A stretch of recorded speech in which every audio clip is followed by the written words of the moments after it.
Alright, LS Vlog. Okay, reaction video tayo mga kaibigan dito sa nagtitrending ngayon na emergency press conference ng Amerika.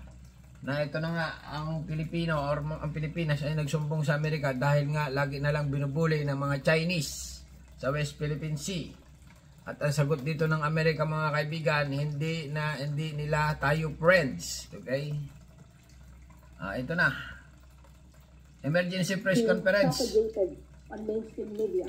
Almost every week, there's an incident of Chinese Coast Guard that water challenge a fleeting vessel at the South China Sea. Mga kaibigan ang ating kababayan ay nagsumbong sa Amerika dahil nga ang China ay lagi na lang nambubuli. Do you think a false flag operation can happen here as tensions are getting worse? What do you propose for this to stop? Magagawa mo, ganon. Well, thank you very much for the question. Ito mga kaibigan, nag-uusap-usap ang mga states ng Amerika, ha? A little bit of background on the Philippines. In 1986, I was deployed there as a platoon commander to reinforce the Subic garrison after the fall of the Marcos regime. There was concern about the new People's Army, so I have a warm spot in my heart for the Philippines. Let's build upon what Colonel Wilkerson had said earlier. The United States is incapable of fighting a sustained conflict against a peer-level force. The United States cannot fight and engage China and win. We will not beat the Chinese. We cannot beat the Chinese, and we know this, and yet we're using the Philippines to create the conditions of potential conflict with the Chinese. Please understand that for the Filipino people, this is a recipe for disaster. You think America is your friend. Ayan mga kaibigan, sinabi dito sabi nito. Sa tingin nyo, ang Pilipino ay Amerika ay inyong friends, ganon. Okay, continue. So too did the Ukrainian people. And they are dying by the hundreds of thousands. Friends don't let friends die in those quantities.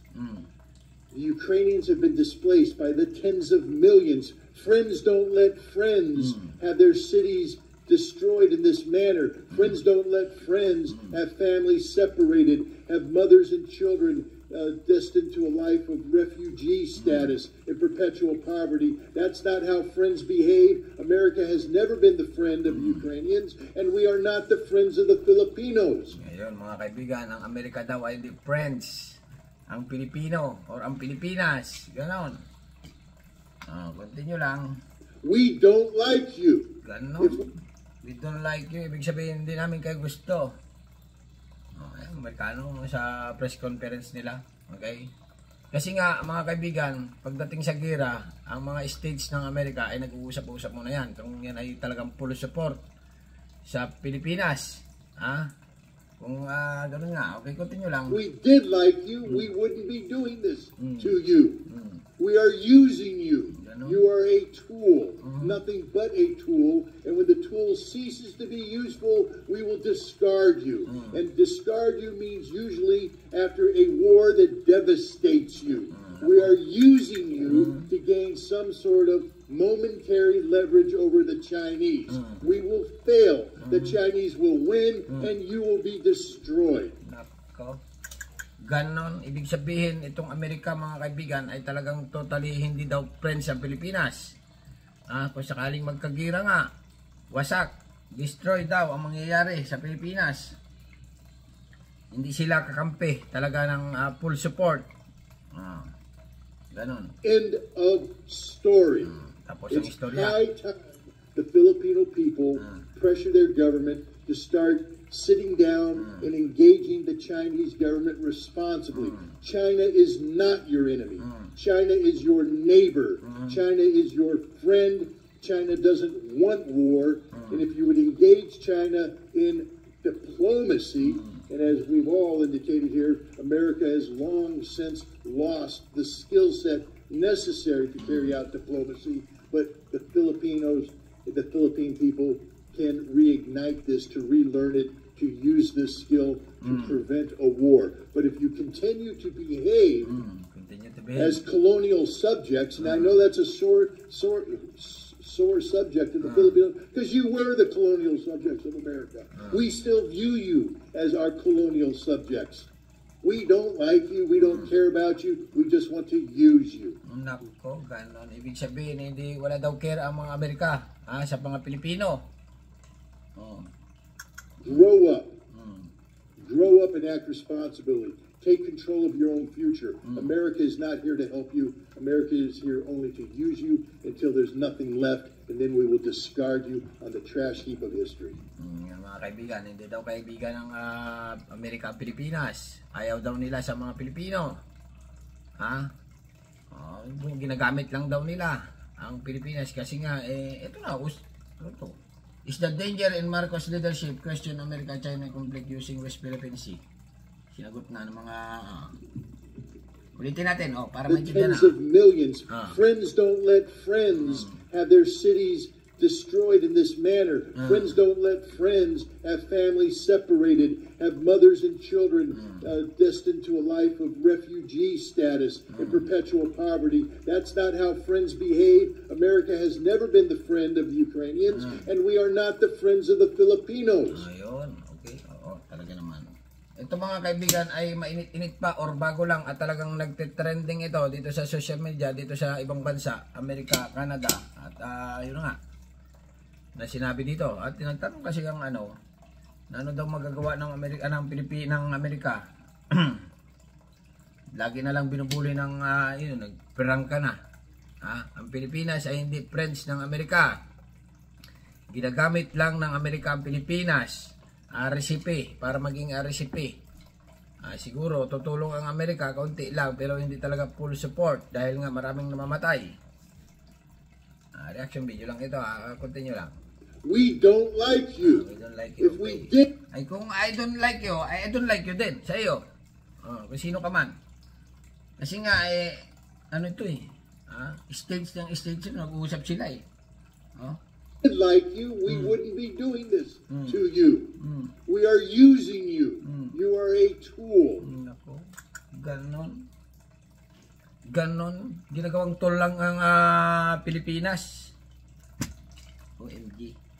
Nothing but a tool, and when the tool ceases to be useful, we will discard you. And discard you means usually after a war that devastates you. We are using you to gain some sort of momentary leverage over the Chinese. We will fail. The Chinese will win, and you will be destroyed. Nako. Ganon. Ibig sabihin dito niya, ginagamit lang ng Amerika nila ang Pilipinas. Okay? Bakit? Yun nga, tanong kanina. May mga edka itong Pilipinas at Amerika. Sa Pilipinas, may mga balikatan na nangyayari. Okay? May napanood pa ako dito. Ganon din daw sa Ukraine dati, before. May mga, rin sila. Okay? May mga balikatan nangyayari, pero hindi na totally friends. Hindi talaga, pagdating ng gera, ay siguro, bahala na sila. Continue lang. Pero hindi daw talaga friends. Using gamit lang. Ginagamit lang nila ang Pilipinas. End of story.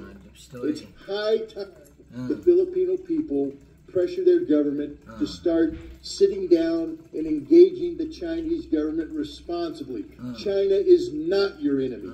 China is your neighbor. China is your friend. China doesn't want war. And if you would engage China in diplomacy, and as we've all indicated here, America has long since lost the skill set necessary to carry out diplomacy, but the Philippine people can reignite this, to relearn it, to use this skill to prevent a war. But if you continue to behave okay, as colonial subjects, and I know that's a sore subject in the Philippines, because you were the colonial subjects of America. We still view you as our colonial subjects.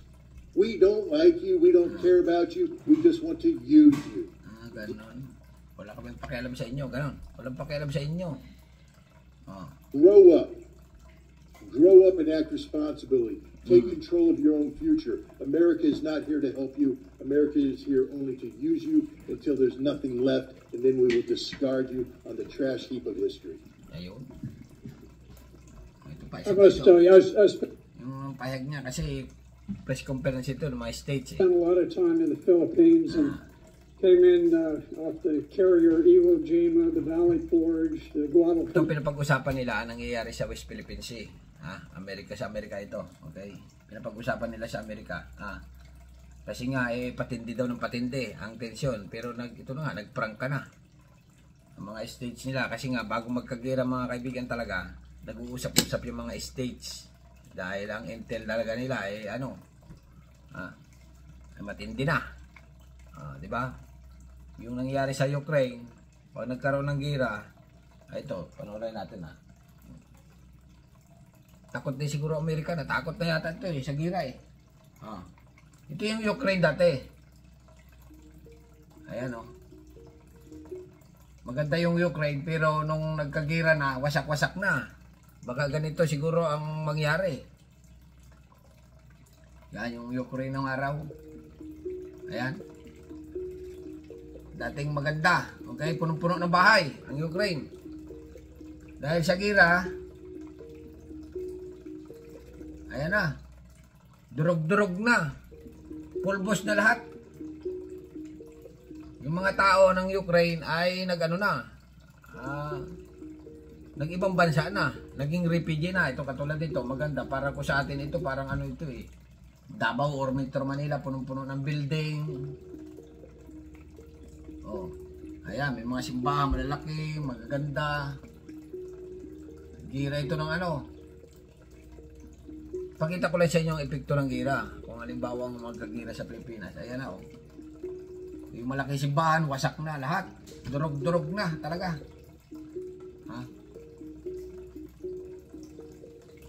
Buong ito mga kaibigan, buong ko sa atin ito talagang buong Metro Manila ito, kung sa ko Makati, ganyan. Ayan. Ang nangyari. Kaya medyo naalangan siguro ang Amerika pagtulong. Ayun pulbos-pulbos na. Wasak na talaga. Wala na mapuntahan. Pero ang mga Ukrainian ay tinanggap sa Pilipinas. Ginagawa ng Pilipinas ng maging citizen. Balik lang tayo dito mga kaibigan. Ito nga, press conference na pinapag-usapan sa US. Okay, medyo naalangan din sila sa gira sa pagtulong sa Pilipinas siguro. Yun nga sinabi nito. Press conference ng state. Emergency press conference. Drumbeats of war is being heard almost ating every day. Pilipinas ang Xenophobia sumbong. is being propagated on mainstream media. Almost every week, there's an incident of Chinese Coast Guard that water cannons a Philippine vessel at the South China Sea. Ayan, yung sumbong Do na. you think Okay. a false flag operation can happen here as tensions are getting worse? What do you propose for this to stop? Ano magagawa niyo sa mga nangyayaring ito? Ganito. Well, thank you very much for the question. Natin para maintindihan Just so you natin, know, okay? I have a little bit of background in the Philippines. In 1986, I was deployed there as a platoon commander to reinforce the Subic garrison after the fall of the Marcos regime that was concerned about the new People's Army. So I have a warm spot in my heart for the Philippines. Let's build upon what Colonel Wilkerson had said earlier. The United States is incapable of fighting a sustained conflict against a peer-level force. The United States cannot fight and engage China and win. We will not beat the Chinese. We cannot beat the Chinese. And we know this, and yet we're using the Philippines to create the conditions of potential conflict with the Chinese. Please understand that for the Filipino people, this is a recipe for disaster. You think America is your friend. So too did the Ukrainian people. And they are dying by the hundreds of thousands. Friends don't let friends die in those quantities. The Ukrainians have been displaced by the tens of millions. Friends don't let friends have their cities destroyed in this manner. Friends don't let friends have families separated, have mothers and children destined to a life of refugee status and perpetual poverty. That's not how friends behave. America has never been the friend of Ukrainians, and we are not the friends of the Filipinos. Ganon. We don't like you. Ganon. Hindi daw nila gusto mong Pilipino. If we did like you, we wouldn't be doing this to you. We are using you. Ganon, ginagamit lang nila. You are a tool, nothing but a tool. And when the tool ceases to be useful, we will discard you. And discard you means usually after a war that devastates you. We are using you to gain some sort of momentary leverage over the Chinese. We will fail. The Chinese will win, and you will be destroyed. Ganon. Magalit yata ito sa Pilipinas eh. May galit yata ito politik na ito eh. Oh. Pero press conference nga ito ng mga states na ayan oh. Haba nito. Ayun pa ito. Isa pa ito. Ha?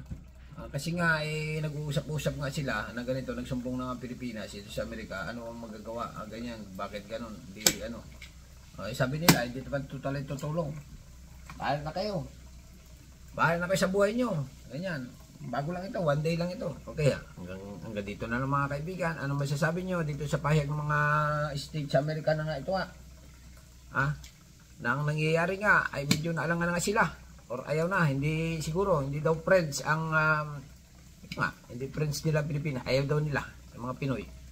Okay? Alright, hanggang dito na lang. Subscribe my channel. Don't forget to comment. Bye-bye. Thank you.